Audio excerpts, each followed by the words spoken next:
সবাইকে আমার ছোট্ট রান্নাঘরে স্বাগতম। আজকে আমরা বানাবো নলেন গুড়ের ছানার সন্দেশ। তাই প্রথমে কিছু ছানা মথে নিচ্ছিলাম।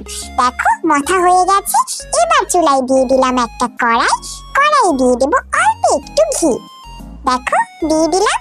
ঘি দেওয়ার পরে এর মধ্যে দিয়ে দেবো দুধ, ঘন করে রাখা দুধ।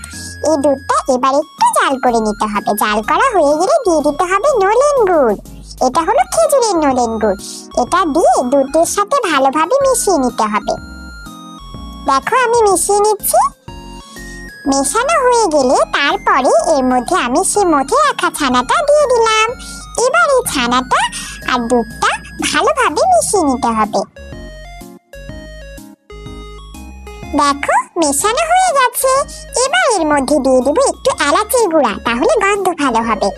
এবার এটা ভালোভাবে বেশ অনেকক্ষণ নেড়ে নেড়ে পুরোটা শুকিয়ে ফেলতে হবে। দেখো অনেকটা কিন্তু শুকিয়ে গেছে, তাই না? এটা এই পর্যায়ে চলে আসলে আমি এটা নামিয়ে নিব। এবার একটা প্লেটে ঘি ব্রাশ করে নিয়েছিলাম। এই ঘিয়ের উপর মিশ্রণটা দিয়ে দিলাম, ছানার মিশ্রণটা। এবার এটা ভালোভাবে একটা শেপ দিতে হবে। দেখো কত সুন্দর একটা শেপ দিয়ে উপরে আবার বাদাম দিয়েছিলাম। তারপর সন্দেশটা ঠিক এইভাবে স্লাইস করে নিব। নিয়ে দেখো কত সুন্দর করে সাজিয়েছি। খেতে কিন্তু অনেক মজা হয়েছে।